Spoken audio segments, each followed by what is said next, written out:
So, Budsy, at 8 months old, has had little possessive moments with Wookie, 4.5 months old. Budsy hasn't had any of those moments with the adult dogs. Oftentimes you get those moments with a dog who is very submissive, which Budsy is, or fearful, which he isn't, towards other dogs that are either younger or even more submissive and fearful.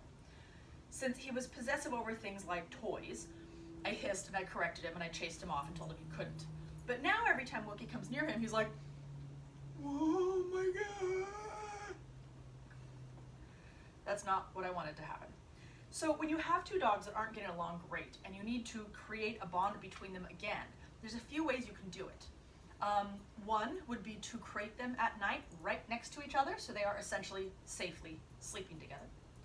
Another would be to take them on walks together so they have that great pack dynamic of, hey, we're all in this as one. It's probably the best way to do it. But Wookie, he's not learning to walk yet. He is learning, but he'll start learning later today. So what I'm going to do instead is another one, which is to do tricks together.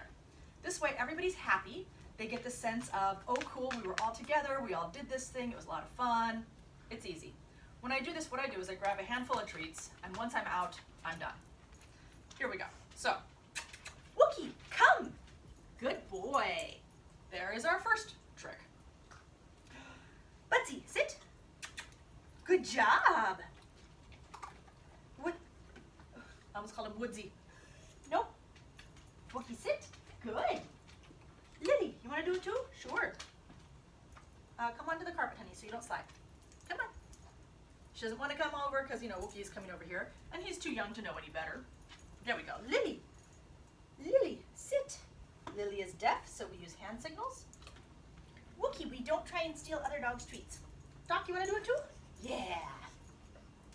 Doc, sit. Good. You'll notice I'm doing super basic things here. Budsy, sit. Good. A lot of dogs don't know how to sit when they're laying down. They think of sit as a downwards motion.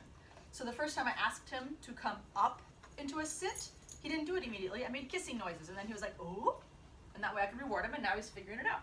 Woodsy, you're already sitting. Woodsy, I did it again. Wookie, Good, sit, good. Now Lily's already seated, so Lily, down. I'm going to shove Wookie back, so he starts learning that we can't run forward and take other dogs' treats. He does not live with other dogs, so this is not something he would have had a chance to learn. Doc, sit. Good boy. Budsy, sit. Good boy. Wookie is already seated, but now he hopped up. Perfect, sit. Good. Lily, sit. She does know this. Lily, sit. Come on, honey. But she is old and arthritic, so I'm going to help her out. I'm going to give Doc a more sophisticated one that we work on with him steadily anyway. Doc, go to your chair. I'm not looking for crumbs. Doc, go to your chair. Good boy. Wookie, where are you? Sit. Good. And now Budsy's already seated, so Budsy, lay down. Good boy. Let's see. Lily, is it easier for you to roll over? Whoop, no. She's like, I'm not even sure I want to play this game. Lily, sit. Come on, sweet girl. All the way up. I know it's so hard. Especially since his leg is not in the right spot. There you go. Duck, duck, go to your chair. Good boy. Perfect, I got him in the chair that time. Wookie, sit. Good. Budsy, come. Good. Good girl, Lily. Lily, come. Good. Doc, good boy, in your chair. Wookie, sit. Good. Budsy, come. Good boy. Whoop. Lily, sit. Oh, flop.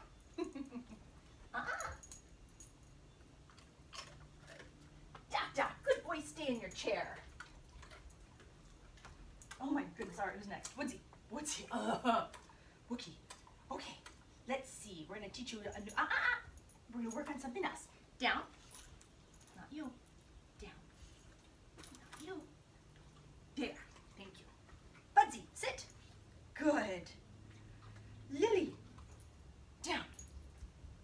girl.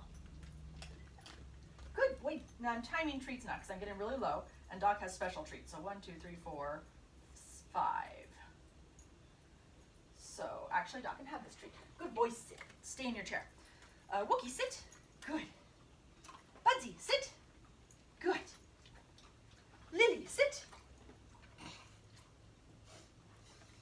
Come on, sweet girl. Up you go. There you go. Are you sitting properly?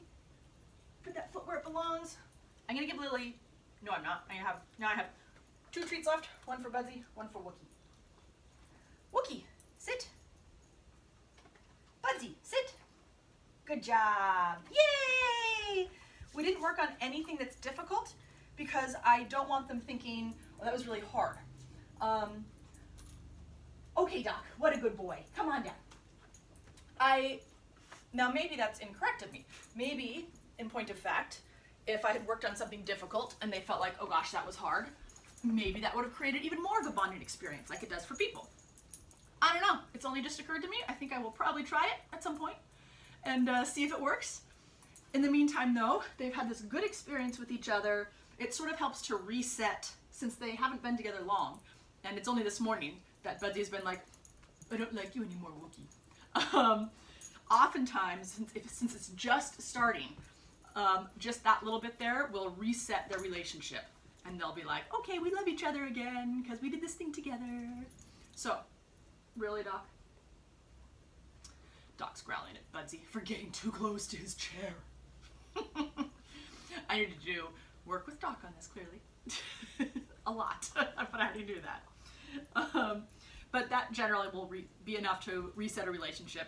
If you have dogs that are really not getting along, then you wouldn't assume that's enough to reset the relationship. You would also later go for a walk together, and maybe you would also feed them together safely. So, you know, with one on one side of a baby gate and the other on the other side of the baby gate, something like that, but right next to each other.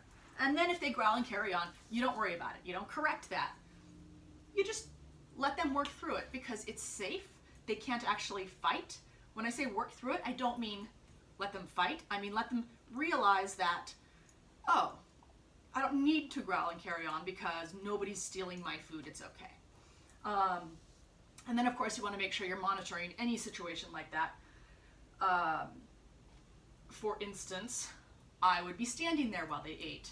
I might be standing there playing on my phone or answering text messages, but I'd be keeping an eye to make sure that one dog didn't charge the other one, or one dog didn't finish his meal and then stare at the other one, which is definitely aggressive. Imagine if somebody at a restaurant, a table over, was staring at you while you ate, or even your table mate was staring at you while you ate. That would be creepy and weird, right? Same is true for dogs. So we don't allow one dog to stare at another dog while they eat, so I would monitor that, and if they started, then I would either redirect them or move them to another room, or just tell them, stop, that's enough. If they're not on a diet, I might even just give them a little more food to even it out so that both dogs finish at once.